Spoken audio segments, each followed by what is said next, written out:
That heads have already started to roll surrounding the rot in the investigating Directorate against corruption. I have, as the Minister, placed Mr. Dylan Perumal on suspension from his position as the Chief Investigator of South Africa's Investigative Directorate against corruption, pending disciplinary action and disciplinary processes. And the NDPP, in terms of his powers, also in terms of authority, you'd understand that there are delegations at which level you deal with what, has started a disciplinary process for employees within the purview of his purview who have been found wanting at IDAC, and that has commenced. Mr. Brian Padayachee and Mr. Suleiman Bellochun have already been suspended pending disciplinary proceedings against them. Well, IDAC's State Attorney Trishantha Ramsamy has told the Commission that Johnson launched an attack using IDAC against the suspended National Police Commissioner Fannie Masemola and others. Now, the National Director of Public Prosecutions, Advocate Andrea Johnson, says Masemola's case and others will go on review. So, in terms of Chriselda, you mentioned that there's been evidence that Johnson has launched an attack against Masemola and Khumalo and so on. You would know that there's a review process.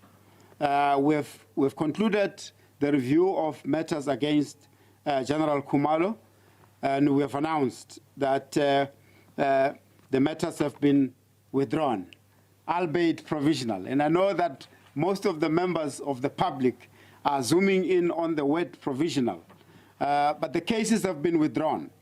The provisional part is really to ensure that where there's still matters that are outstanding, we ensure that we clean them up in terms of the legal process, and we will revert to the public in terms of how we have concluded those and indicate. I can confirm that General Masemola's matter is included within the scope of the matters that are under review. And whether Johnson is off the hook and whether she could possibly face criminal charges. But there's other processes to hold her to account.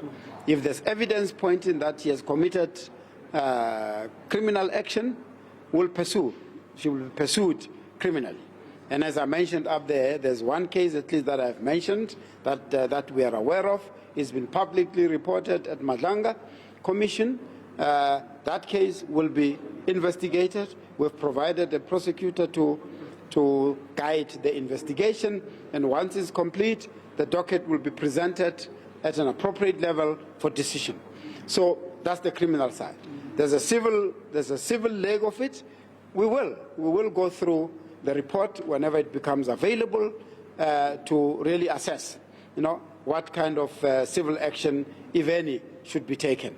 And then there's regulatory and professional, right? She has already been referred, as I've picked up by some of the organizations, to the Legal Practice Council. She'll be dealt with there as a professional. Of course, I didn't have because I was working the whole day, I never had the opportunity to listen. But we have someone there from NPA who's sitting there.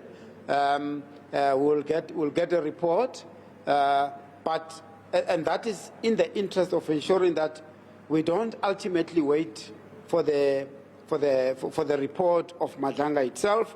Where we've got evidence that we can use, we need to take immediate action. But a policy review is on the cards. The review of the NPA Act that has already begun will be enhanced in the areas that I have also requested that they be paid attention to. And those areas are as follows. The term of office of directors for public prosecutions and the head of IDAC has to be reviewed. We believe that rather than being permanent as it's currently in the case, these positions should have a limited and definite term of office.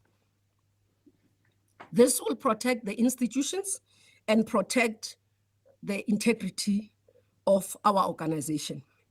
Strengthening checks and balances and accountability mechanisms within the NPA in its entirety to ensure that we minimize abuse of power or process, and this is being led by the NDPP.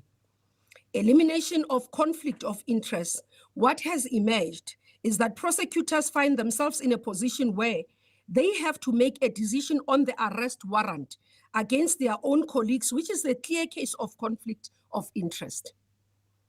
And this area does require a legislative review, but also analysis of other jurisdiction. How do they deal with this issue? And this will ensure that we address the issues in terms of the challenges that are there, but also that will promote justice and fairness. Chriselda Lewis, SABC News in Pretoria.